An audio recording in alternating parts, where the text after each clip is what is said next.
She gave me a note. 5 words. I kept it in my wallet for 10 years. Through every early morning shift, every loan officer who said no, every night I slept in my truck because I couldn't afford the motel, and I never once lost it. I almost didn't recognize her handwriting when I saw it again. My name is Sam Westbrook. I'm 33 years old, and I own 2 farm-to-table restaurants and 1 small boutique inn in the Blue Ridge foothills of Virginia. The inn is called Westbrook House. It has 14 rooms, a front porch that looks out over an apple orchard, and a kitchen that uses almost entirely local suppliers. People who stay there say it feels like someone thought about them before they arrived. That's the intention. That's always been the intention. I grew up in Roanoke, left at 20 to try to make something in the restaurant industry, and spent 3 years making almost nothing. Not for lack of effort. I worked every station I could get into: prep, line, dishwash, front of house, catering. I saved money and spent it on culinary courses I could barely afford.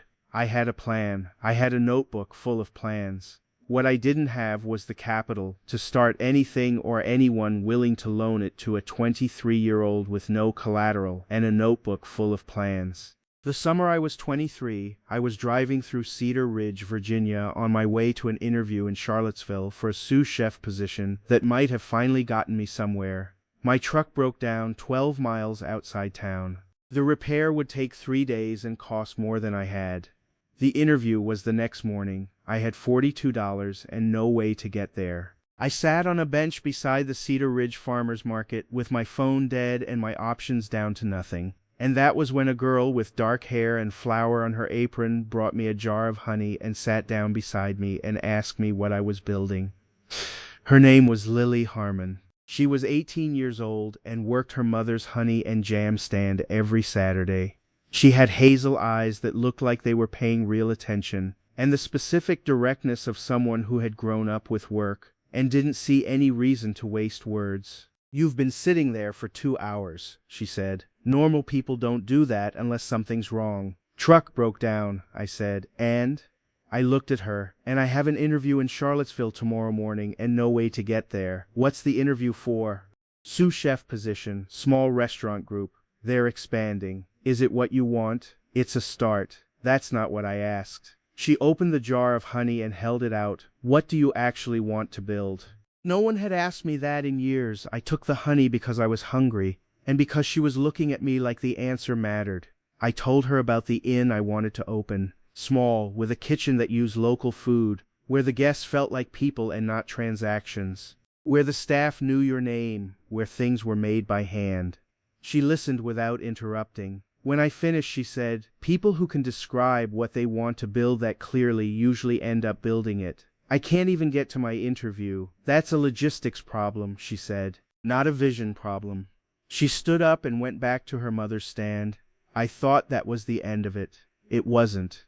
She came back 20 minutes later with a white envelope.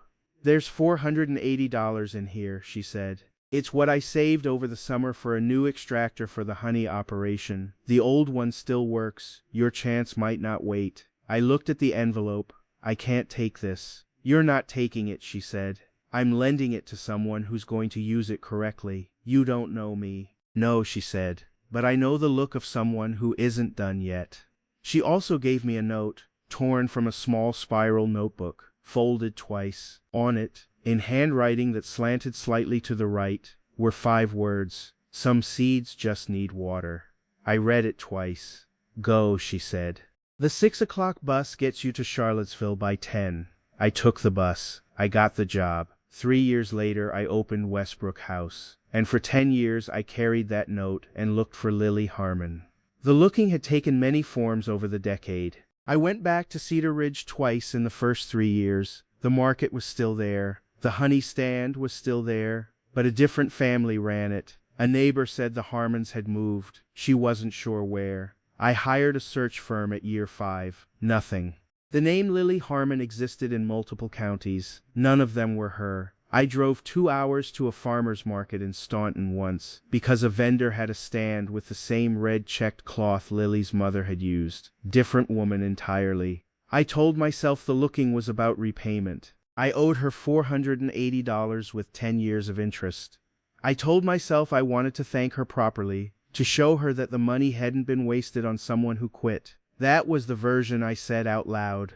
The truer version was simpler. She was the only person who had ever asked me what I was building and then waited for the real answer. And I had been 23 and too hungry to understand what that meant until I was much further down the road.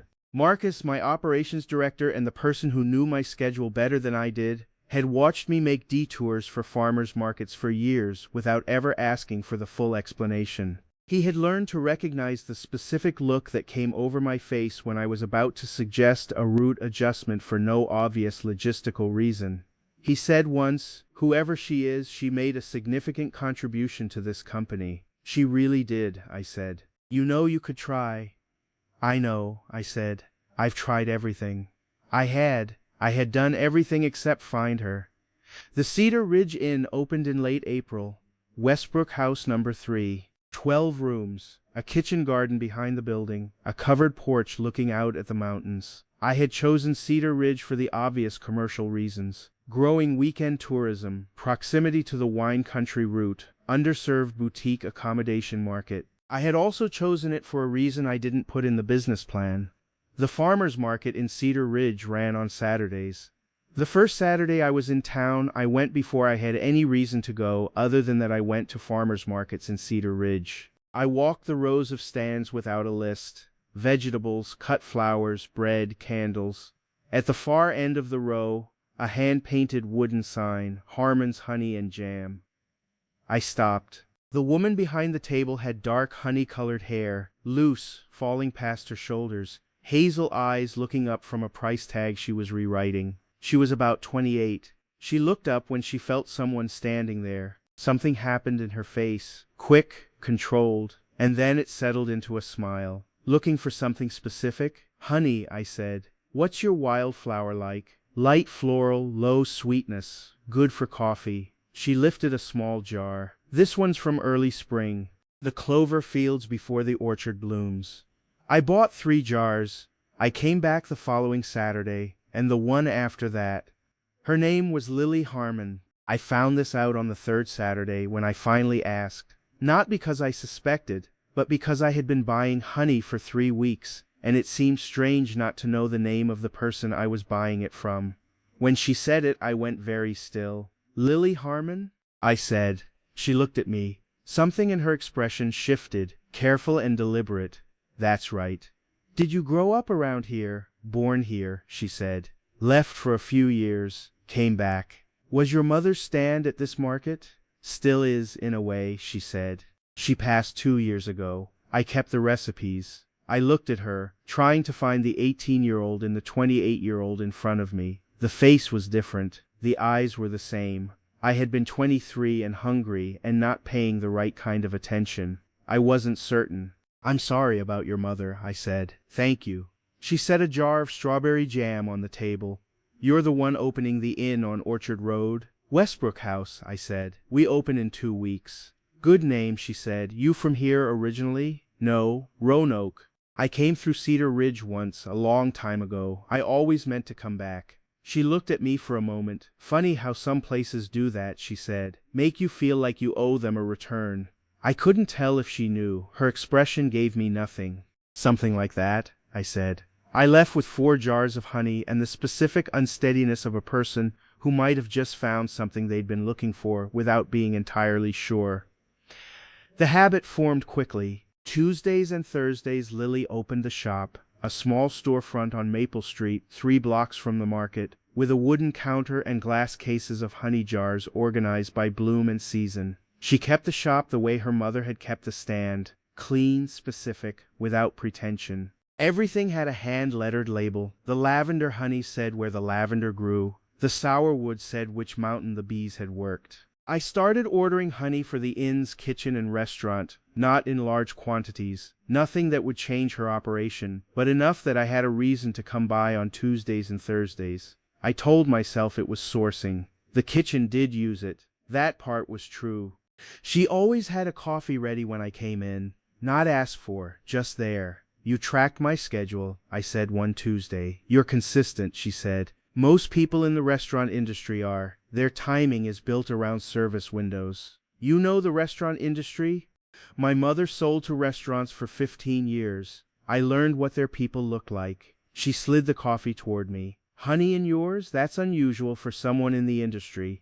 Old habit, I said. She looked at me once, a look I didn't know how to read, and then went back to labeling jars. On a Thursday in May, she asked me what part of the inn I was most proud of. I started talking about the sourcing systems, the kitchen layout, the supplier relationships. She set down the pen she was using. No, she said. What part feels most like yours? I stopped. The question was exact in a way that went sideways through me. I had heard a version of it before. I couldn't place where. The porch, I said, after a moment. The front porch. I built the furniture myself. White oak, hand-finished. The chairs are the same design my grandfather used. She nodded. That's the answer, she said. Not the kitchen, the porch. Why? Because the kitchen is what you're good at. The porch is what you love. She went back to the pen. Those aren't the same thing. The best places have both. I looked at her across the counter. The morning light was coming through the front window and touching the honey jars and making the whole room amber. I didn't have a response for that. I just drank my coffee. I told her about the search one Thursday in June, not planning to. We were talking about the inn's history. The building had been a dry goods store in the 1940s, and somehow it led to how I'd ended up in Cedar Ridge, and then to why Cedar Ridge specifically. I told her about the broken truck, the $42, the interview I had almost missed. I told her about the girl who had given me the bus fare from a summer's savings. I told her I had been looking for her for 10 years. Lily listened with her hands still on the counter. When I finished, she didn't speak right away. Did you find her? Not yet, I said. I've tried everything I know how to try. What would you say to her, if you did? I thought about it, that I paid back the money, into an account 3 times over, waiting for her to claim it. And that I know that's not really the point. The money was the smallest thing. The point is she asked me what I was building, and she waited for the real answer. No one else had done that. And if she didn't want to be thanked, Lily said, if she had reasons for staying quiet, I looked at her. Then I'd want to know the reasons. She nodded slowly. She picked up the pen and went back to the labels. Her voice was very even. I hope you find her, she said. What I didn't understand until much later was why her voice sounded the way it did when she said it. Harmon's Honey and Jam was struggling. I understood this gradually, through the specific accumulation of small signs. The way Lily reduced the number of varieties she stocked in midsummer when demand should have been highest. The new supplier invoice I accidentally glimpsed on her counter one Tuesday. The fact that she had stopped attending the regional artisan fair she'd been at every year since her mother started the stand. I didn't offer help directly. She would have declined it, and she would have been right to decline it. I was a customer, and we had known each other for 8 weeks, and her pride was not something to treat carelessly. So I helped sideways. I mentioned Harmon's to every local restaurant owner I met during the opening preparation. I added Lily's honey to the inn's welcome amenity baskets, replacing a product I'd been shipping from Roanoke. I connected her with a chef in Charlottesville who had been looking for a sourwood supplier. I did none of this in front of her. She noticed anyway. One morning there was a note under my Tuesday coffee, in handwriting that slanted slightly to the right. Thank you for the things you think I don't see. I read the sentence twice. I set it in my wallet without understanding why that felt like an old gesture. Dana Whitmore had been trying to buy Harmon's property for 2 years. She ran a commercial real estate development company out of Charlottesville and had identified the Maple Street corridor as high potential for boutique retail redevelopment. She had made Lily 3 offers in 2 years. Lily had declined all 3. The property had been her mother's. She had no interest in selling. Dana was the kind of person who processed a refusal as a problem to be reframed rather than a decision to be respected. When my inn opened and she observed that I was a regular at Harmon's, she spent 2 weeks collecting information before she came to my office. She came on a Tuesday afternoon with a folder. She was polished and precise and friendly in the specific way of someone who has calculated that friendliness is the most efficient opening position. I want to show you something, she said, as a courtesy, before you become more invested than you realize. The folder contained Lily's business filings from the last 2 years. Declining revenue, a supplier debt that was being paid but slowly, a grant application she had submitted to the county development fund that listed Harmon's as a business at risk of closure. There were dates. There were amounts. There was a note that my in-supplier contracts had begun in May, exactly when Lily's quarterly revenue had started to stabilize.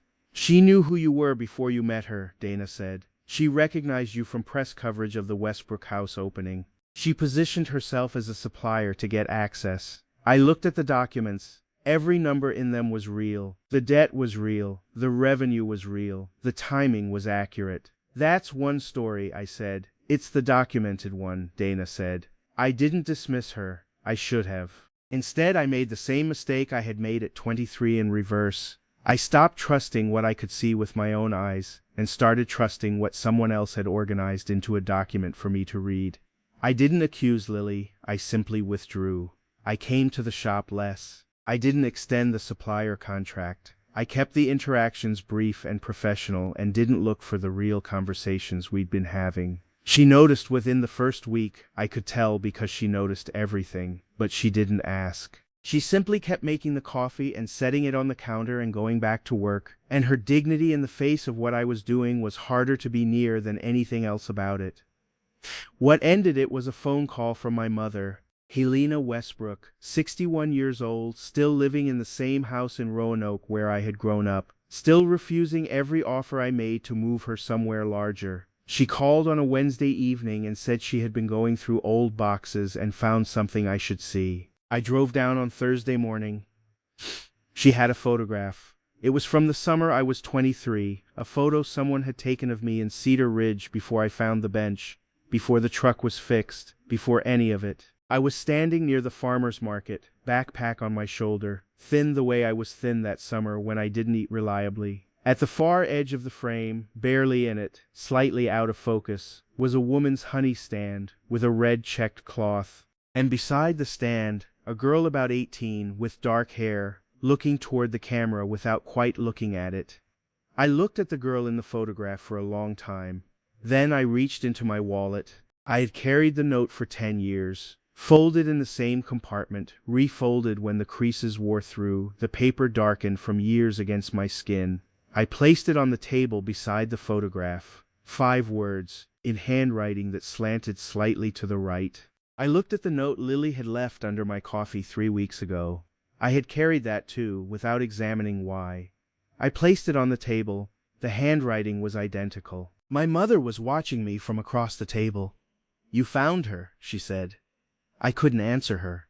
I was looking at the 2 pieces of paper and understanding everything at once, that she had known since the opening night press coverage, that she had watched me come into her shop for months and never said it, that she had asked me what I was building because she already knew the answer, that every morning coffee was something she had been giving me for 10 years in different forms. And I had repaid her with 2 weeks of silence based on a folder full of numbers I hadn't verified. "Go," my mother said. "That's what the note says, so go." I called Marcus from the car. "Is Harmon still open on Thursdays?" "Until 5, he said, without asking why. "And the regional artisan fair, is she registered?" A pause. "She submitted a withdrawal last week, Sam. She's not going." I drove 2 hours back to Cedar Ridge with both pieces of paper in my jacket pocket and the photograph on the passenger seat. Maple Street was quiet when I parked. 4:50 in the afternoon. The shop lights were on. Through the window I could see Lily behind the counter boxing jars. Methodical, efficient, the same way she did everything. I pushed open the door. The bell rang. She looked up. Something moved through her face and then went still. "We're closing in 10 minutes, she said. Her voice was level. "I know." I walked to the counter and placed the photograph on the wooden surface between us. She looked at it. Her hands slowed on the jar she was wrapping. "Where did you get this?" "My mother kept it. Someone took it the summer I was 23. "That's you," I said. "At the edge of the frame, 18 years old." She set the jar down. She didn't deny it. I placed the 2 notes beside the photograph. The old one, 10 years worn. The new one, 3 weeks. Both in the same hand. "Why didn't you tell me?" I said. She looked at the notes for a long moment. "Because I didn't want you to come back to me for the wrong reason." Her voice was steady. I didn't want you to see me as the 18-year-old who gave you bus money. I wanted to know if you could see who I am now. Who you are now, I said. A woman who runs a small shop with old equipment and supplier debt and no guarantee of next year. She looked at me. Not the memory of someone who believed in you when you had nothing. The actual person. At 31. 28, I said. She blinked. What? You're 28, you were 18. That's 10 years, not 13. Something shifted in her face. The careful composure she'd been holding cracked just slightly, and I could see what was underneath it. Relief, and something that had been waiting a long time. You counted, she said. I've been counting for 10 years, I said. I've had a bank account with $4,800 in it, 10 times the original, with interest, waiting for you to claim it since year 3. She pressed the back of her hand to her mouth. I'm not here about the money, I said. I'm not here about the note. I'm here because every Tuesday and Thursday for 4 months you made coffee before I asked for it, and you asked me what I was building, and you waited for the real answer. And then I made the same mistake. I was 23 years old and afraid, and I stopped trusting what I could see with my own eyes. Dana, she said. It wasn't a question. Dana, I said. And me. That part is mine to own. She looked at the 2 notes beside the photograph, the old one and the new one, 10 years apart, the same hand. I almost left, she said quietly. I had a friend with a shop in Richmond. I was going to call her this week. I know, I said. Marcus told me. A pause. Would you have told me before you left? She was quiet for a long moment. I don't know, she said honestly. Part of me wanted you to come without needing to be told. I'm here, I said. She looked at me, then at the photograph, at the 18-year-old at the edge of the frame and the woman behind the counter and the 10 years between them. You really kept the note the whole time, she said. Every single day, I said, in the innermost compartment of my wallet. I replaced the plastic sleeve twice when it started to crack. I read it before important meetings. I read it when I thought about stopping. A tear crossed her cheek. She didn't stop it. And what did it say? She asked, as if she'd forgotten, as if she wanted to hear me say it. Some seeds just need water, I said. She came around the counter and stopped in front of me. I put my arms around her, and she let me, and we stayed like that in the middle of her closed shop, with the honey jars catching the late light, and neither of us needing to say anything else for a while. Dana Whitmore made one more attempt. She called me the following Monday morning and said she understood I had made a personal decision, but wanted to be sure I had fully reviewed the financial documentation. I told her I had reviewed it. I told her that the debt Lily was carrying was being paid consistently, that the revenue increase was organic and documented, and that the supplier connection I had made was a standard business introduction no different from any of the dozen others I made that season. I told her that the property on Maple Street was not for sale and would not be for sale, and that our conversation on the subject was finished. She was quiet for a moment. Then, you're making a decision based on sentiment. I'm making a decision based on evidence, I said. The same evidence you gave me, read correctly. She didn't call again. Marcus handled the formal review of how her information had been presented to me. It was thorough and professionally uncomfortable for everyone involved. I did not enjoy it. It was necessary anyway. The Regional Artisan Fair ran the last weekend of July in a county park outside Cedar Ridge. Lily resubmitted her registration. I drove her there on Saturday morning with the van we used for inn supplies, and spent the setup hour carrying crates and assembling tables. You don't have to do this, she said. I know, I said. She went very still for just a second. I said that to you once, she said. A long time ago. I know that too, I said. She handed me a jar of sour wood and told me to hold it level. I held it level. The fair ran 2 days. Harmon sold out of the sour wood by 11 on Saturday morning and sold out of the wildflower by noon on Sunday. The Charlottesville chef I had introduced her to came by on Sunday afternoon, and they talked for 40 minutes about a winter supply arrangement, while I drank bad fair coffee and felt no need to be part of the conversation. On the drive back she was quiet in the good way, the same comfortable silence that had built up between us over 4 months of Tuesday and Thursday mornings. I drove and she looked out the window at the Blue Ridge going gold in the late afternoon, and neither of us felt the need to account for the quiet. I want to tell you something, she said eventually. Yeah, that summer, when you came and sat on the bench. She kept her eyes on the mountains. I didn't tell you, but I had been having a hard year. My mother was sick, not seriously, but it was the kind of sick that made everything uncertain. I was working the stand every weekend so she could rest, and I was trying to figure out if we were going to be able to keep everything going. I didn't know that. No, she paused. You sat on that bench with your elbows on your knees and you stared at the ground, and I thought, that's what it looks like when someone hasn't given up yet but is very close. And I had been feeling the same thing that summer, just from a different direction. I kept my eyes on the road. The $480, she said. I want you to know it was real. I wasn't performing generosity. I had it saved and I gave it to you because you needed it more than I needed the new extractor. I know, I said. But also, a long pause.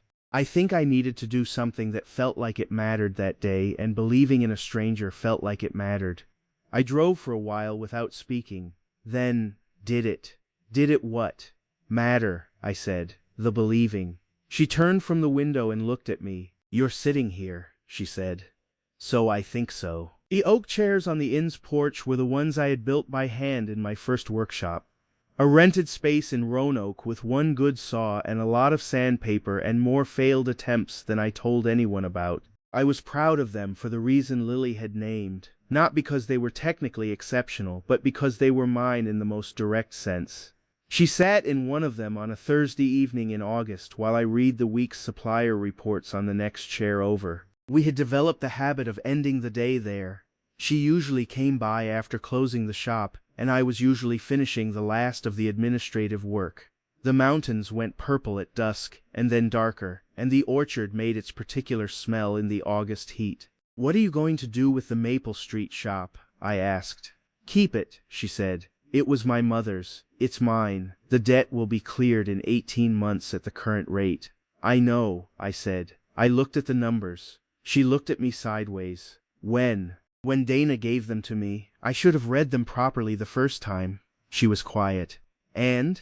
18 months. Maybe 14 if the Charlottesville account comes through. She looked out at the orchard. I'm not looking for a rescue, she said. I know, I said. I'm not offering one. I'm just reporting what the numbers say. They say I'm fine, she said. Slow, but fine. They say you've been paying off everything quietly and consistently for 3 years and never complained about it to anyone. She didn't say anything. That's the part that's yours, I said. Not the way Dana presented it, not the revenue numbers. The 3 years of quiet and consistent. She looked at me for a long moment. The mountain light was doing something specific behind her. The particular gold of a Virginia August evening. You're good at reading things the right way, she said, when you bother to. I'm learning, I said. I asked her something one September evening that I had been turning over for weeks. We were in the kitchen at the inn. She had come by after closing, and I was testing a new menu item, and she was sitting on the counter the way she sometimes sat in the shop, watching and occasionally giving opinions I hadn't asked for that turned out to be correct. If you could change anything about that summer, I said, would you? She thought about it the way she thought about everything, slowly, without performing the thinking. No, she said finally. I'd still give you the money, even knowing it would take 10 years. Even knowing, she said. Some things take the time they need. I looked at her, sitting on my kitchen counter in my inn that existed because of a summer she chose to believe in a stranger, and I understood what the 5 words had been from the beginning, not just encouragement, evidence, proof of concept, the demonstration given before I had demonstrated anything, that someone could look at an unfinished thing and see what it was going to be. I want to ask you something, I said. Okay. If I wanted to put a jar of Harmon's honey in every room at Westbrook House, all 3 properties, and list you as the exclusive supplier, and introduce you to the other 2 property chefs, would that be something you'd want, or would it feel like something you didn't ask for? She was quiet for a moment. That depends, she said. On what? On whether you're asking because you want the honey or because you want to solve a problem for me. Both, I said. The honey is genuinely good, and I want to solve the problem for you. I'm not going to pretend otherwise. She looked at her hands. At least you're honest about it. I'm trying to be better at reading things the right way, I said. When you bother to. She laughed, sudden and real, the sound filling the kitchen in a way that reminded me every time I heard it that it was the best sound in any room it was in. Fine, she said. Both. Yes to both. 6 months after the inn opened, we held a proper opening event, the kind with the whole town invited, the kind where I said something true in front of people who deserved to hear it. I showed the old photograph on the screen at the back of the room. I told them about the summer I was 23 and the bench and the $42 and the girl who asked what I was building and then proved she meant the question. I didn't embarrass Lily. I told the story the way it was, plainly, without making it larger than it was, because the plain version was large enough. She was sitting in the front row. She was looking at her hands when I started. By the time I finished, she was looking at me. I didn't propose that night. I didn't want to mix the stories. That one was hers to know before anyone else. I found the right moment on a Tuesday morning in October, in her shop before it opened, at the counter where she had been making my coffee for 6 months. I had the old note in my hand. I said, "I kept this for 10 years. I don't want to carry it alone anymore." She looked at the note, then at me. "What are you asking?"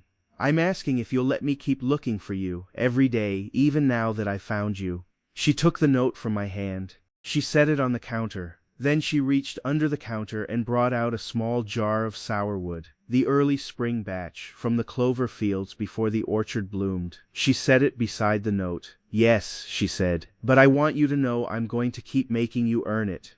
"Good," I said. "Good?" "Some things should have to be earned," I said. "The things that matter don't just show up." She looked at me for a moment. Then she smiled, the full one, and turned to make the coffee.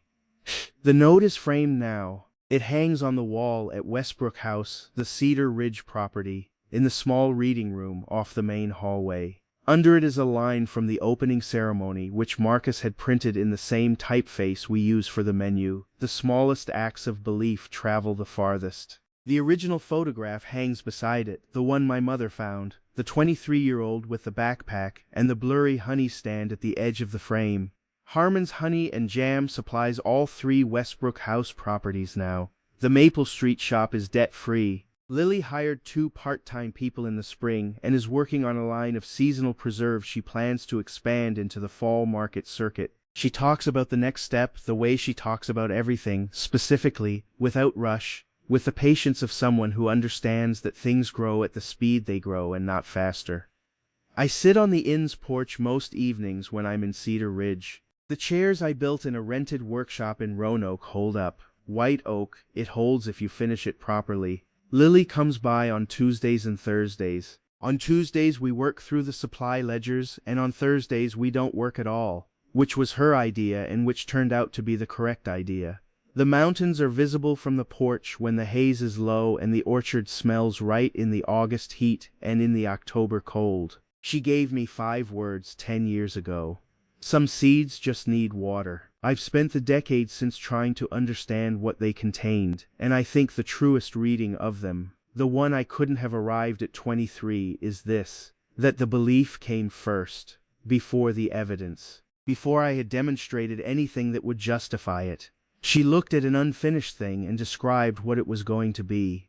That's the rarest kind of seeing there is. I found her again after 10 years, in a shop that smelled like honey and old wood, and her mother's recipes. I had been looking in every direction except the right one. She had been standing in Cedar Ridge the whole time, patient, specific, making coffee for strangers who needed it, exactly the way she had always been. I just had to learn how to look,